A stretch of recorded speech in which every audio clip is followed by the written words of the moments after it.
Hello সকল, কি অবস্থা আছেন? বালা সবার প্রতি রইল সালাম। তো আজগা কি কারণে এই ভিডিওটা করা আপনাদের দেখাইতেছি। আয়ন আসি আঙ্গ রাখালিয়া বাজার। তো এই রাখালিয়া বাজারটা কোনায়? লক্ষ্মীপুর জেলার রায়পুর উপজেলার রাখালিয়া বাজার। অনেকে এই রাখালিয়া বাজার চিনেন, অনেকে আবার চিনেন না। যে কারণে এই ভিডিওটা করা, আপনারা দেখেন কি পরিমাণ ঘূর্ণিঝড় হইতেছে। প্রচণ্ড পরিমাণে বাতাস এবং জয়ী, কোনো কমতি নাই। যদি একটু কমে আরও বাড়ে, কমলে আরও বাড়ে, এই অবস্থায় চলতেছে সারাদিন। এই হলো আঙ্গর রাখালিয়া 4 রাস্তার মোড়। কি পরিমাণ ঘূর্ণিঝড় হইতেছে আপনারা দেখেন। অনেকেই আরে কইছে যে দেশের কি পরিস্থিতি, কারণ যে তারা বিদেশে আছে হেতাগো এরকম অনেক জায়গায় কিন্তু এরকম ঝড় তুফান হয় না, ঘূর্ণিঝড়ও নাই।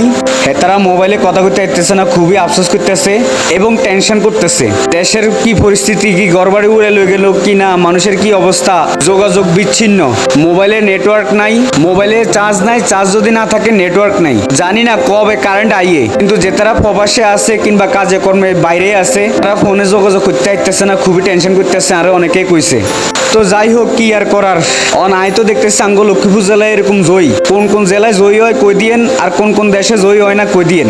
তো যে তারা এই ভিডিওটা দেখবেন, প্রবাসী ভাইয়েরা, দেশি ভাইয়েরা, যে যেন্তন এই ভিডিওটা দেখবেন, আপনাকে হেনের বর্তমানে কি পরিস্থিতি কই দিয়েন। আঙ্গ বাংলাদেশের আবহাওয়া খুবই খারাপ। মা বোনেরা খুব টেনশনে আছে কোন সময় কি হয়ে যায়, কারণ যে পরিমাণে ঘূর্ণিঝড় হইতে আছে। আঙ্গ জেলায় গাছপালা বেশি থাকার কারণে একটু কম বোঝা যাইতে আছে। যে সমস্ত জেলায় জায়গায় গাছ গাছালি নাই, তারা খুবই বিপদে আছে, টেনশনে আছে। জানি না কোন কোন জায়গায় ঘর বাড়ি কত কিছু ধ্বংস হয়ে গেছে। তো এরকম ঘূর্ণিঝড় দেখি বুঝেই যায় আসলে খুবই ভয়াবহ পরিস্থিতি। যাই হোক, সবার জন্য দোয়া ও ভালোবাসা রইল।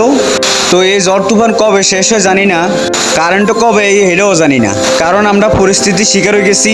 যে পরিমাণ ঘূর্ণিঝড় হইতে আছে দেখছেন, এক একটা গাছ কিরকম বিয়ে করে লাইতেছে, মনে হয় ভাঙ্গিয়া লাইব। কত গাছ যে ভাঙছে এটা বলার বাইরে। তো আন্না করে কই, আপনারা এই ঘূর্ণিঝড়ে ভালো করে চলবেন, সাবধানে থাকবেন, কারণ কোন সময় কি হয় কয়